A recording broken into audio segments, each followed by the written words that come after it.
আমরা ফিরে এলাম ফরাসি বিপ্লবের দ্বিতীয় পর্যায়ে, যেখানটা আছে নেপোলিয়ন বোনাপার্ট এবং তার ইতিহাস, এবং নেপোলিয়ন বোনাপার্ট কিভাবে নেপোলিয়ন বোনাপার্ট হয়েছিল তারও একটা লম্বা ইতিহাস আমাদের জানতে হবে।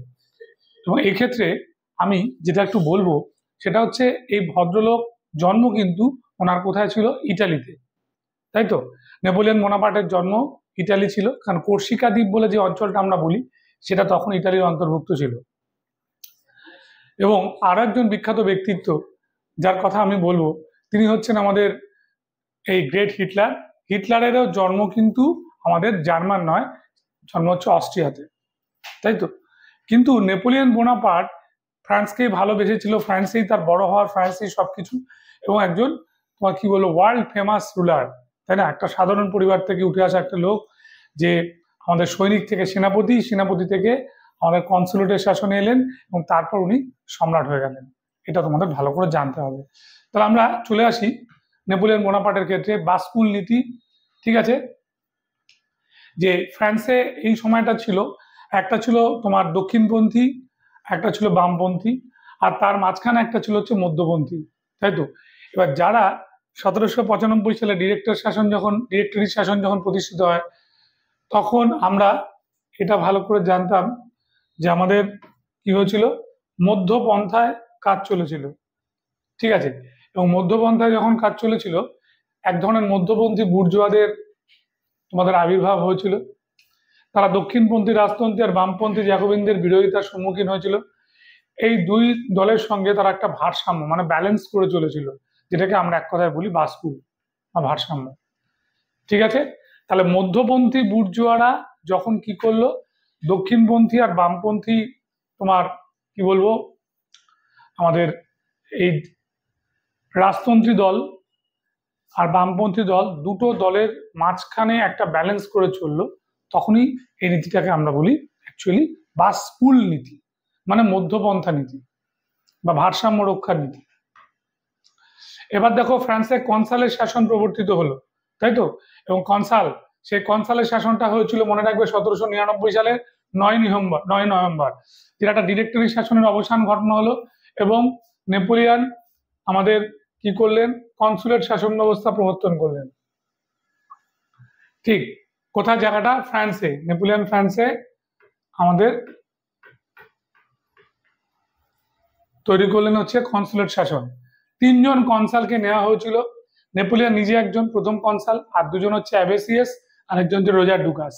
রোজার ডুকাস আর অ্যাবেসিয়াস, এই দুজনের মধ্যে অ্যাবেসিয়াস এর কথা বলে দিই, যিনি কিন্তু আমাদের অনেকেই মনে করে যে আমাদের যে সংবিধান সভা রচনা হয়েছিল বা টেনিস কোর্টের শপথ হয়েছিল, তার মধ্যে উল্লেখযোগ্য ভূমিকা উনি নিয়েছিলেন।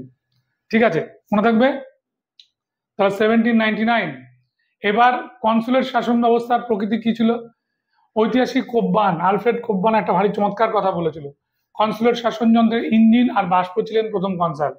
সংবিধানটি একটা প্রজাতান্ত্রিক হলেও বাস্তবে তা ছিল নেপোলিয়নের একনায়কতন্ত্রের পথে বলিষ্ঠ পদক্ষেপ। দুটো কনসাল ছিল, ঠুটো জগন্নাথ, এবং আইনসভা সম্পূর্ণ আজ্ঞাবাহী। তাহলে রোজার ডুকাস আর অ্যাবেসিয়াসকে ওরা ঠুটো জগন্নাথ বা নিষ্ক্রিয় করে রেখেছিল, সমস্ত পাওয়ারটা নেপোলিয়ন নিজের মধ্যে নিয়েছিল। বাস্তবের এই শাসনযন্ত্র ছিল গণতন্ত্রের ছদ্মবেশে একটা একনায়কতন্ত্র। গণতন্ত্রের ছদ্মবেশে একনায়কতন্ত্র, এটা মাথায় রাখতে হবে। ক্যাম্পোফোর্মিও সন্ধি। ক্যাম্পোফোর্মিও সন্ধি মানে সেই যুদ্ধের ব্যাপারটা আসবে। নেপোলিয়ন আমাদের কি করলো? অস্ট্রিয়ার সম্রাট দ্বিতীয় ফ্রান্সিস সঙ্গে ক্যাম্পোফোর্মিও সন্ধি স্বাক্ষরে বাধ্য হলো। ঠিক আছে, কারণটা কি? নেপোলিয়ন অ্যাকচুয়ালি নয়, অস্ট্রিয়ার যুবরাজই করেছিল, কারণ নেপোলিয়নের বারবার আক্রমণটা অস্ট্রিয়াকে সামলাতে হচ্ছিল। সেই আক্রমণ সামলানোর জন্য উনি তার হাত থেকে বাঁচবার জন্য আমাদের কি করেছিলেন? ক্যাম্পোফোর্মিও সন্ধি স্বাক্ষর করেন 1797-এ। এতে কি হয়েছিল? ফ্রান্স, বেলজিয়াম, আয়োনিয়ার দ্বীপপুঞ্জ লাভ করেছিল, এবং ব্যাভারিয়ার উপর অস্ট্রিয়ার দাবি মেনে নেওয়া হয়েছিল। ঠিক আছে, আর ওদিকে ফ্রান্সে আমাদের তৈরি হয়েছিল সিজালপাইন প্রজাতন্ত্র, কারণ রাইন নদীকে একটা পূর্ব সীমারেখা ধরে ফ্রান্সে যে একটা শাসন ব্যবস্থা বা ফ্রান্সে যে প্রজাতন্ত্র ব্যবস্থা তৈরি হয়েছিল তার নাম সিজালপাইন। তাহলে সিজালপাইন প্রজাতন্ত্র কিসের ফলে হয়? ক্যাম্পোফোর্মিও সন্ধির দ্বারা। আর ক্যাম্পোফোর্মিও সন্ধি সাল 1797, মানে যেটা আমরা বলছি প্রথম কনসাল 1799, তার 2 বছর আগে। নেক্সট, নীলনদের যুদ্ধ 1798 খ্রিস্টাব্দে নীলনদের যুদ্ধ হয়েছিল ইংরেজ সেনাপতি নেলসনের মধ্যে নেপোলিয়নের সঙ্গে হয়েছিল। এটা কি হয়েছিল, নেলসন পুরো ফরাসি নৌবহরটাকে বিধ্বস্ত করে দিয়েছিল 1798 সালে। তার মানে নেপোলিয়ন আমাদের কি হয়েছিল, নেপোলিয়ন হেরে গিয়েছিল ইংল্যান্ডের কাছে। ঠিক নেপোলিয়ন ফ্রান্সে ফিরে এলো। তাহলে ভালো করে লক্ষ্য করো, 98 সালে হচ্ছে আমাদের হলো নীলনদের যুদ্ধ, তখনও ডিরেক্টরি শাসনে কিন্তু আসেনি। এবার ডিরেক্টরি শাসন যেটা ছিল তখন জনগণ বীতশ্রদ্ধ হয়েছিল। কারণটা কি বীতশ্রদ্ধ হয়েছিল? এই কারণে যে ওই ডিরেক্টরি ঠিকঠাক ভাবে কিছু পালন করতে পারছে না, এবং তখন ওরা সেনাপতির উপর নির্ভর করেছিল, এবং সেনাপতি নেপোলিয়ন এই শাসনের অবসান ঘটিয়ে কনসুলেট শাসন প্রবর্তন করেন। কনসুলেট, ঠিক আছে, যেটা 10 বছরের জন্য কনসাল নিযুক্ত হন। এখানে 1802 সালে সংবিধানটাকে সংশোধন করা হয়, যাবজ্জীবন তিনি কনসালের একটা মেম্বার হয়ে যান, ঠিক আছে, এবং 1804 সালে গণভোটের মাধ্যমে ফরাসি জাতির সম্রাট হয়ে যান। তাহলে যে 1799 সালে কনসাল তিনি তৈরি করেন, তার 5 বছর বাদে 1804 সালে উনি কি হয়ে যান, ফরাসি জাতির সম্রাট হয়ে যান। কোড নেপোলিয়ন খুব ইম্পর্টেন্ট, খুব ইম্পর্টেন্ট। রোমের ধারা অনুযায়ী 2287টি ধারা, ঠিক আছে, কাজে লাগিয়ে কি হয়েছিল, পরস্পর বিরোধী যুগের অনুপযোগী একটা প্রচলিত ধারণা থেকে এটা তৈরি করেছিল। 4 বছর 1800 থেকে 1860 4 বছর ধরে চলেছিল অক্লান্ত পরিশ্রমের পর এইসব পরস্পর বিরোধী আইনগুলির মধ্যে সামঞ্জস্য বিধান করে সারা দেশের জন্য একটি আইন বিধি সংকলন করে, যা কোড নেপোলিয়ন নামে পরিচিত। কি নাম বললাম? কোড নেপোলিয়ন, ঠিক আছে, একটা আইন বিধি সংকলন হয় যেটা আমরা কি বলি, কোড নেপোলিয়ন। মনে থাকবে? বেশ। Legion of honour, legion of অনারের কথা মনে রাখবে। ফরাসি সম্রাট নেপোলিয়ন রাষ্ট্রের প্রতি সেবা ও আনুগত্যের স্বীকৃতি স্বরূপ যোগ্য সামরিক বেসামরিক কর্মচারীদের উপরে একটা উপাধি দেন। তাহলে রাষ্ট্রকে সেবা দিতে হবে, এটা মাথায় রাখবে, ঠিক আছে, এবং রাষ্ট্রের আনুগত্যের একটা স্বীকৃতিও দিতে হবে। সে অ্যাওয়ার্ডটা লিজিয়ন অফ অনার। যদিও তোমরা নিশ্চয়ই জানো যে লিজিয়ন অফ অনারের অনেকগুলো ভাগ আছে। এই একটা ভাগে আমরা দেখতে পাই দেশ বিদেশের বহু লোককে ফরাসিরা লিজিয়ন অফ দ্য অনারে সম্মানিত করে, তাই তো, যেমন Satyajit Ray legion of the honour হয়েছিল। কনকর্ডাট, 1801 সালে নেপোলিয়ন পোপ 7ম পায়াসের সঙ্গে এক চুক্তির মাধ্যমে সকল বিরোধ মিটিয়ে নেন, ঠিক আছে, কি বললাম, 7ম পায়াসের সঙ্গে এক চুক্তির মাধ্যমে সকল বিরোধটা মিটিয়ে নেন। কনকর্ডাট বা ধর্মমীমাংসা চুক্তির মাধ্যমে স্থির হয় যে বিশপগণ রাষ্ট্র কর্তৃক নিযুক্ত হবেন। কি বললাম? বিশপগণ রাষ্ট্র কর্তৃক নিযুক্ত হবেন এবং পোপ তাদের আনুষ্ঠানিক স্বীকৃতি দেবেন। ঠিক মনে থাকবে এটা, বিশপগণ রাষ্ট্র কর্তৃক নিযুক্ত হবেন এবং পোপ তাদের আনুষ্ঠানিক স্বীকৃতি দেবেন। পোপ চার্চের সম্পত্তি জাতীয়করণ ও রাষ্ট্র কর্তৃক বিশপদের বেতন দান মেনে নেন এবং ক্যাথলিক ধর্ম ও রাষ্ট্রীয় ধর্মের মর্যাদা লাভ করে, ঠিক আছে, মনে থাকবে কি বললাম, পোপ চার্চের সম্পত্তি জাতীয়করণ করেন ও রাষ্ট্র কর্তৃক বিশপদের এই যে বেতন দানটাকে মেনে নেন। এই দুটো খুব বড় জিনিস। তাহলে পোপ কার আন্ডারে চলে গেল? রাষ্ট্রের আন্ডারে, এবং ক্যাথলিক ধর্মটা রাষ্ট্রীয় ধর্মের মর্যাদাও লাভ করলো, এবং বিশপরা ঠিক আগের মতো কি হয়েছিল, একটা বেতন পেতে শুরু করেছিল, যেটা আমরা সিভিল কনস্টিটিউশন অফ দ্য ক্লার্জিতে আমরা গিয়ে দেখেছিলাম পোপের সঙ্গে। তখন কনকর্ডাটের চুক্তিও তাই হলো।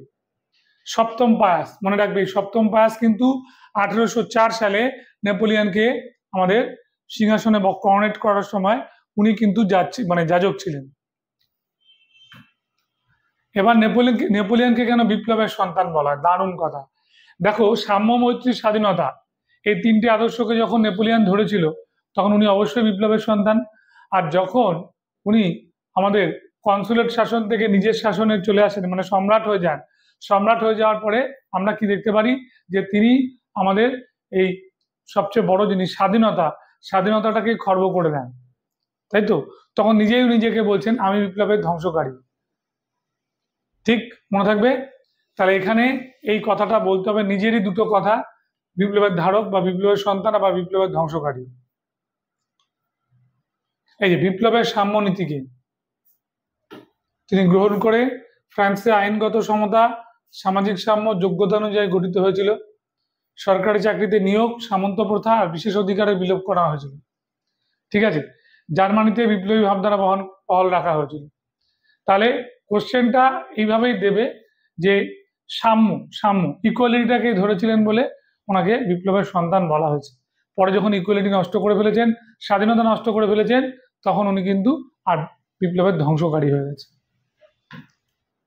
এবার বিপ্লবের ধ্বংস করে নিজেই বলেছিল, এই যে সংবাদপত্রের কণ্ঠরোধ করলো, মানে স্বাধীনতা নষ্ট করলো, বংশানুক্রমিক রাজতন্ত্রটাকে আবার ফিরিয়ে আনলো, বিনা বিচারে গ্রেপ্তার ও শুরু করেছিল, ঠিক আগের লোকেদের মতো, মানে ওই পূর্বদের মতো।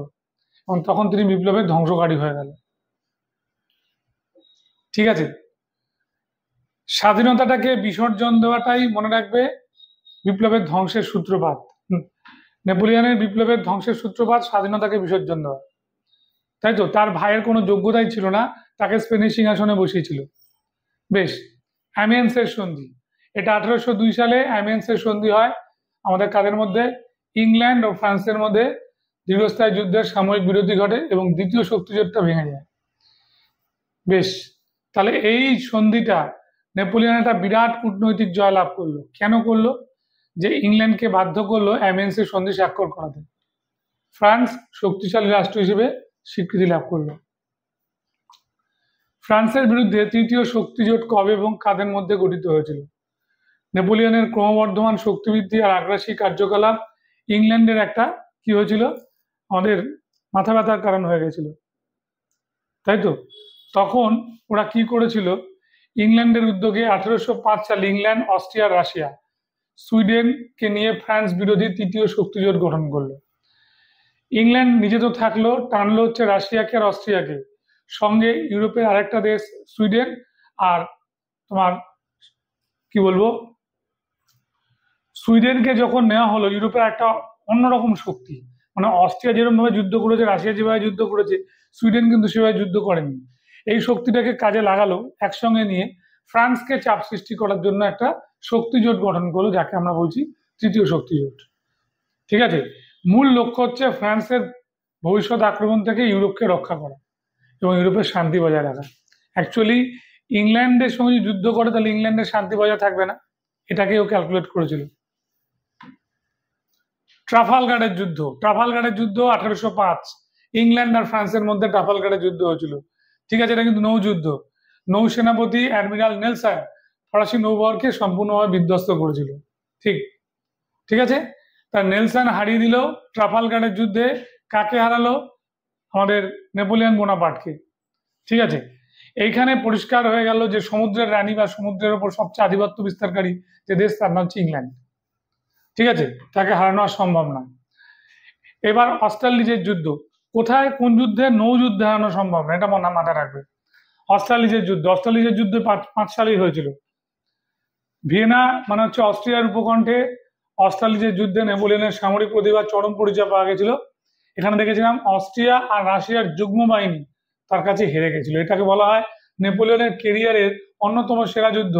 দুটো বড় দেশ অস্ট্রিয়া আর রাশিয়া যথেষ্ট শক্তিশালী, তাদের যুগ্ম বাহিনীকেও হারিয়ে দিল। ঠিক আছে, এই সময় ইটালি দক্ষিণ জার্মানিতে নেপোলিয়নের আধিপত্য প্রতিষ্ঠিত হয়। ইটালি আর দক্ষিণ জার্মানিতে পরাজিত অস্ট্রিয়া প্রেসবার্গের সন্ধি স্বাক্ষর করলো, কার সঙ্গে? নেপোলিয়নের সঙ্গে। তার প্রেসবার্গের সন্ধি 1805-এ নেপোলিয়নের সঙ্গে করলো হচ্ছে অস্ট্রিয়া, আর রাশিয়া কিন্তু হেরে যাওয়ার পরে ওই জায়গাটা ছেড়ে চলে গেছিল। প্রেসবার্গের সন্ধি আগেই বলা হয়েছিল, প্রেসবার্গের সন্ধি হচ্ছে আমাদের 1805, অস্ট্রিয়ার সঙ্গে ফ্রান্সের এই সন্ধি স্বাক্ষর হয়। ঠিক আছে, 7 সালে টিলজিটের সন্ধি, টিলজিটের সন্ধি আগে মনে রাখবে ফিনল্যান্ডের একটা যুদ্ধ হয়েছিল। রাশিয়ার যার প্রথম আলেকজান্ডার নেপোলিয়নের সঙ্গে টিলজিটের সন্ধি স্বাক্ষরে বাধ্য হয়, কারণ যার আলেকজান্ডার হেরে গেছিল ফিনল্যান্ডের যুদ্ধে, ফিনল্যান্ডের যুদ্ধে হেরে যাওয়ার পরে টিলজিটের সন্ধি স্বাক্ষর করে। ঠিক, এবং এইখানে রাশিয়া ফ্রান্সের মিত্রে পরিণত হলো। ঠিক আছে, এবং তৃতীয় শক্তিজোটটা নেপোলিয়ন ভেঙে দিল। যখনই রাশিয়া ফ্রান্সের সঙ্গে বন্ধুত্ব করলো বা মিত্রতা করলো এবং সন্ধি স্বাক্ষর করলো। ঠিক আছে, এটাকে বলা হয় নেপোলিয়নের গৌরবের স্বর্ণ শিখর, মানে একেবারে আমাদের গ্লোরি, যেটাকে আমরা গৌরব বলি, তার হচ্ছে একেবারে পুরো কি বলবো গোল্ডেন পাওয়ারে যাওয়া। কনফেডারেশন অফ দ্য রাইন, এটা খুব দেয় পরীক্ষায়। জার্মান, অস্ট্রিয়া, প্রাশিয়ার শক্তি, তাই তো? জার্মানিতে কি করলো নেপোলিয়ন, যখন অস্ট্রিয়ার প্রাশিয়ার শক্তিকে খর্ব করলো, তখন জার্মানির পুনর্গঠনের কাজে হাত দেন 1806 সালে। ব্যাভারিয়া, উটেনবার্গ, ব্যাডেন, সাউথ ওয়েস্টার্ন জার্মানি, এরকম 13টা ক্ষুদ্র রাজ্যকে নিয়ে রাইনের রাষ্ট্রসংঘ গঠন করলো। ঠিক আছে, এই 13টা ক্ষুদ্র রাজ্যকে নিয়ে যখন রাইনের রাষ্ট্রসংঘ গঠন করা হচ্ছে, এটাকে আমরা কনফেডারেশন অফ দি রাইন বলি। এর ফলে অস্ট্রিয়া আর ফ্রান্সের মধ্যে আমাদের এই জায়গাটা, রাইন অঞ্চলটা, মানে কনফেডারেশন অফ রাইনটা কি হলো, বাফার মধ্যবর্তী রাজ্য হিসেবে কাজ করলো। সিজালপাইন প্রজাতন্ত্রের কথা আমি একটু আগে বলেছিলাম। ঠিক আছে, নেপোলিয়নের সময় দুটো প্রজাতন্ত্র হয়েছিল, একটা 1797 সালে সিজালপাইন প্রজাতন্ত্র, ঠিক আছে, যেখানে লম্বার্ডি, মিলান, বোলান, রোম এইগুলো নিয়ে একটা প্রতিষ্ঠিত হয়েছিল।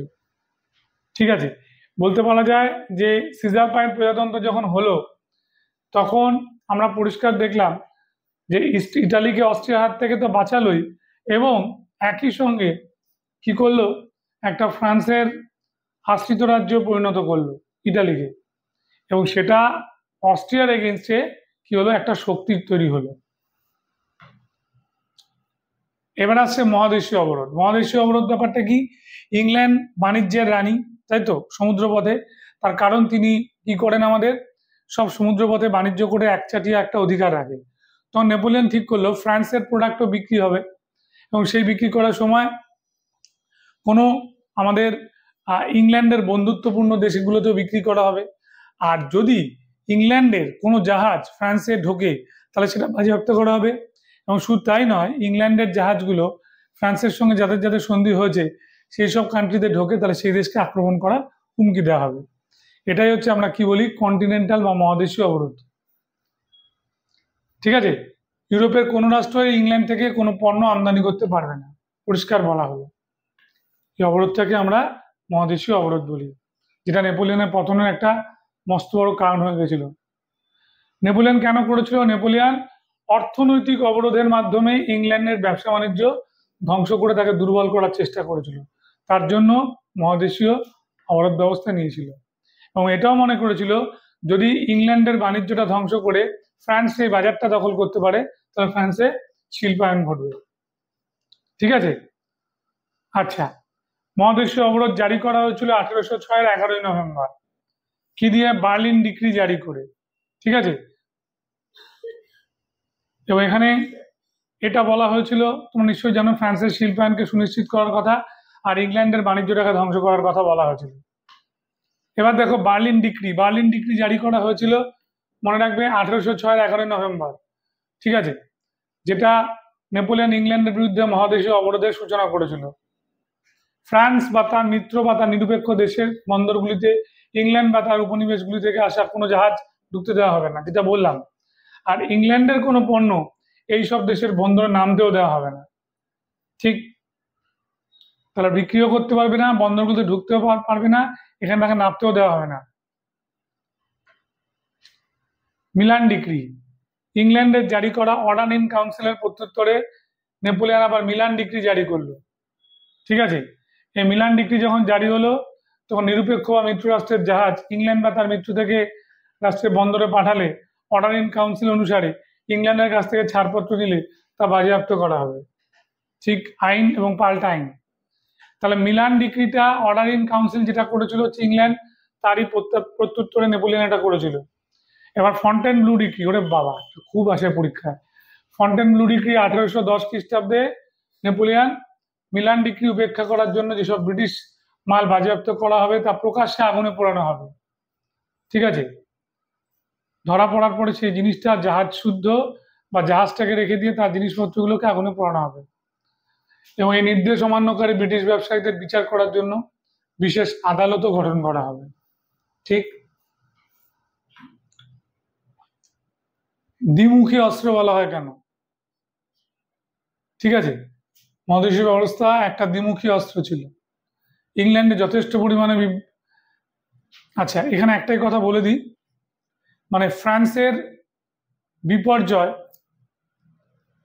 ঠিক আছে, সে সামলাতে ইংল্যান্ডের এগেনস্টে কাজটা করেছিল, কিন্তু আলটিমেটলি ইংল্যান্ড যখন নিজে তাদের কিছু ডিক্রি জারি করলো, তখন আর্থিক সংকটে পড়ে গেল স্বয়ং ফ্রান্স নিজে। ঠিক আছে, ফ্রান্স নিজেই তার নতুন আর্থিক সংকটের জালে জড়িয়ে পড়ে। এই ব্যবস্থার দ্বারা আক্রান্তের চেয়ে আক্রমণকারী বেশি ক্ষতিগ্রস্ত হয়। ঠিক আছে,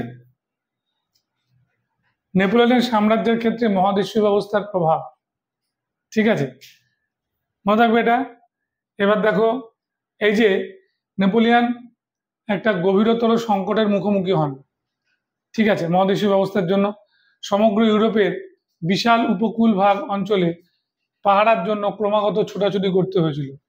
ঠিক, ইংল্যান্ড যত উন্নত পণ্যের অভাবে ফ্রান্স এমনকি সমগ্র ইউরোপ তার প্রতি একটা বিদ্বেষ পরায়ণ হয়ে উঠেছিল।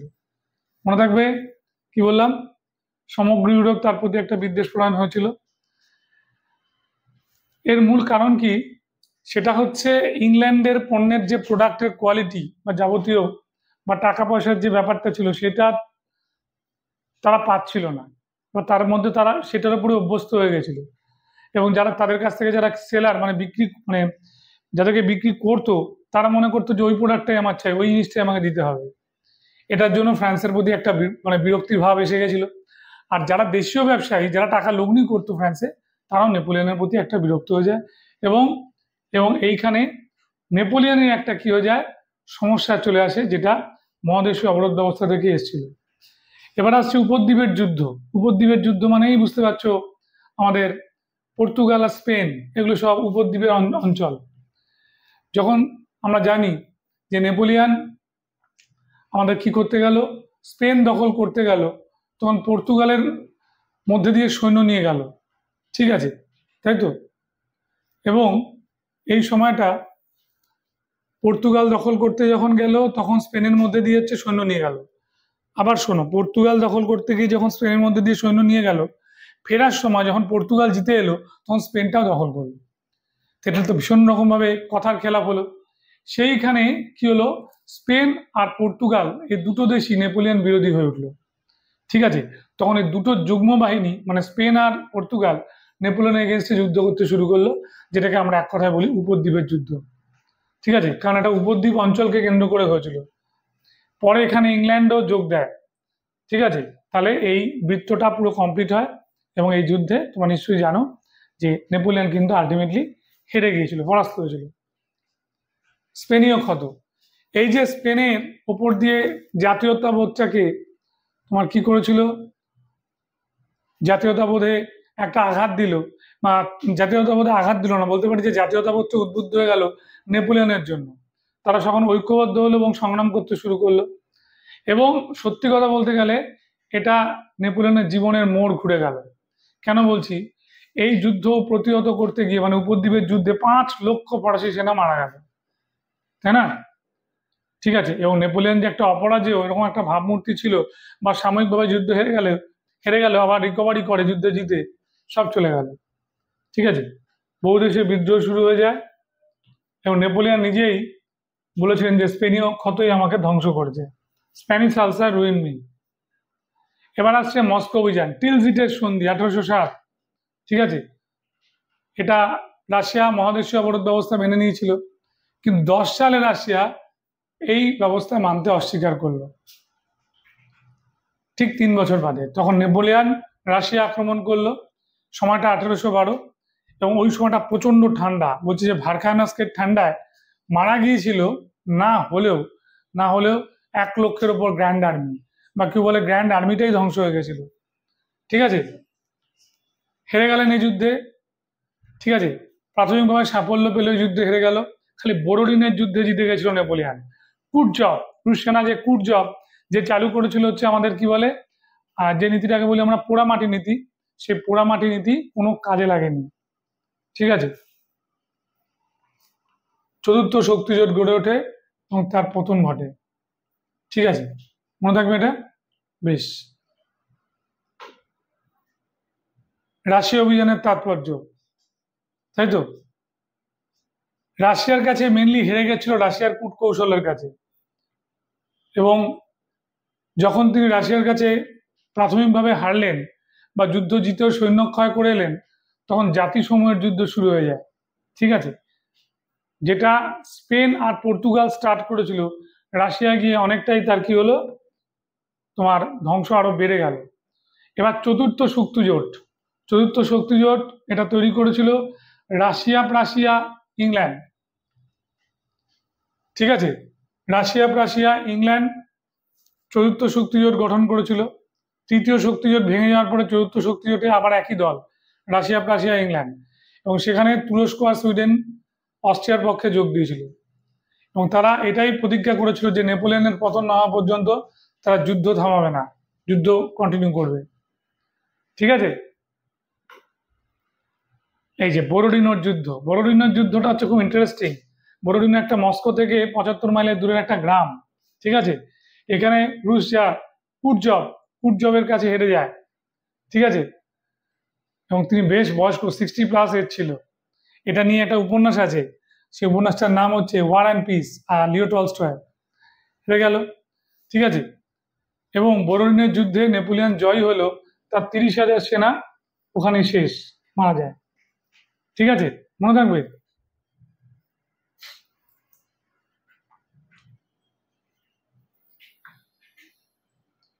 এবার আসছে জাতিসমূহের যুদ্ধ।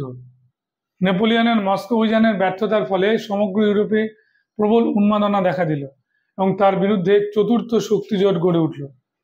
ঠিক হয়ে গেল, England, Russia, Prussia, Austria, Sweden একযোগে তাকে আক্রমণ করলো। সুইডেন আবার জুড়ে গেল। এই যে যুদ্ধটা হলো সেটা হচ্ছে জাতিসমূহের যুদ্ধ, যেটাকে আমরা বলি লিপজিগের যুদ্ধ, 13। ঠিক আছে, এখানেও নেপোলিয়ন হেরে গেল। এবং বলছে যে নেপোলিয়নের যুদ্ধ, এই যে 1713 এই যুদ্ধটা হারলো, তাতে তার সাম্রাজ্য ভেঙে পড়লো, কিন্তু মানুষটা ভেঙে পড়লেন না। মানুষটা আবার তৈরি হতে থাকলো।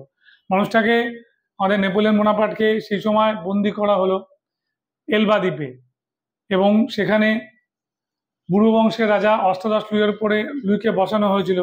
লুই যখন তার কাজকর্ম ঠিকঠাক করে করতে পারলেন না, রাজ্য শাসন করতে পারলেন না, এবং ফ্রান্সে একটা গোলযোগ শুরু হলো, তখন নেপোলিয়নকে আবার 100 দিনের জন্য ফেরানো হলো। এই সময় তিনি 100 দিনের রাজত্ব করেন। এই কার্যকালটাকে বা কালপর্বটাকে 100 দিবসের রাজত্ব বলা হয়। প্রচুর শেড এর চরিত্রে, কত রকম ভাবে একটা লোক যুদ্ধে হারছে হারছে হারছে, জিতছে জিতছে জিতছে, আবার জিতছে, হারছে আবার জিতছে, মানে কি বলবো, কিন্তু লড়াই ছাড়ছে না। এই জেদটাই তো নেপোলিয়নকে মানে সবার চেয়ে আলাদা করে দিয়েছে। তুমি আলেকজান্ডারের কাছে যাও, তুমি চেঙ্গিস খানের কাছে যাও, তুমি কি বলবো, বলো আমাদের আকবরের কাছে যাও, তুমি জাস্টিনিয়ানের কাছে যাও, তুমি হ্যানিবলের কাছে যাও, কেউ দেখাতে পারবে এরকম জেদ? ইতিহাসে ওই জায়গাটা যত খারাপ লোকই হোক, তার একটা জেদের জায়গাটা আছে একেবারে পুরোপুরি কি হয়ে গেছে, মানে পুরো প্রবাদ বাক্য হয়ে গেছে যে জেদ যদি কারোর মতো হতে হয়, তাহলে নেপোলিয়নের মতো জেদ হতে হবে। দুবেলা মরার আগে মরবো না ভাই, এরকম একটা ব্যাপার।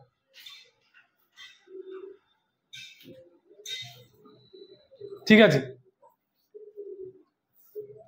দেখো 52 বছর বয়সে তার মৃত্যু হয় সেন্ট হেলেনা দ্বীপে।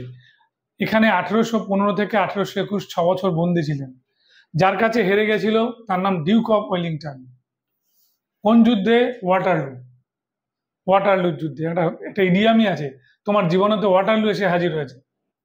ওয়াটারলু আসে মানে আর তোমার নিস্তার নেই। ব্লুকারের কাছে হেরেছিল। আর অবশ্যই হেরেছিল হচ্ছে আমাদের ডিউক অফ ওয়েলিংটন, যার নাম আর্থার ওয়েলেসলি। তোমরা নিশ্চয়ই জানো যে আমাদের যে ভারতের গভর্নর জেনারেল ছিলেন লর্ড ওয়েলেসলি, তার আপন দাদা ছিলেন আর্থার ওয়েলেসলি। ঠিক আছে, যিনি টিপু সুলতানের সঙ্গে লড়াই করেছিলেন ভারতে এসে, এবং আবার লড়াই করেছেন নেপোলিয়নের সঙ্গে। ঠিক আছে, মহাদেশীয় অবরোধের ব্যর্থতা, স্পেনীয় ক্ষত, ভ্রান্ত রুশ নীতি, ধর্মীয় অসন্তোষ, সামরিক দুর্বলতা, সাম্রাজ্যের স্ববিরোধিতা, ঠিক আছে, এগুলো সবই নেপোলিয়নের পতনের অন্যতম কারণ ছিল। যাক, আমরা তাহলে নেপোলিয়ন বোনাপার্ট এখানে শেষ করলাম, এবং নেপোলিয়ন বোনাপার্ট শেষ করার সঙ্গে সঙ্গে আমাদের ফরাসি বিপ্লব পুরোপুরি শেষ হয়ে গেল। এরপরে আমরা যেখানটা চলে যাব সেখানে হচ্ছে ভিয়েনা কংগ্রেস, জুলাই আর ফেব্রুয়ারি বিপ্লবের দিকে আমরা কনসেন্ট্রেট করব। ঠিক আছে।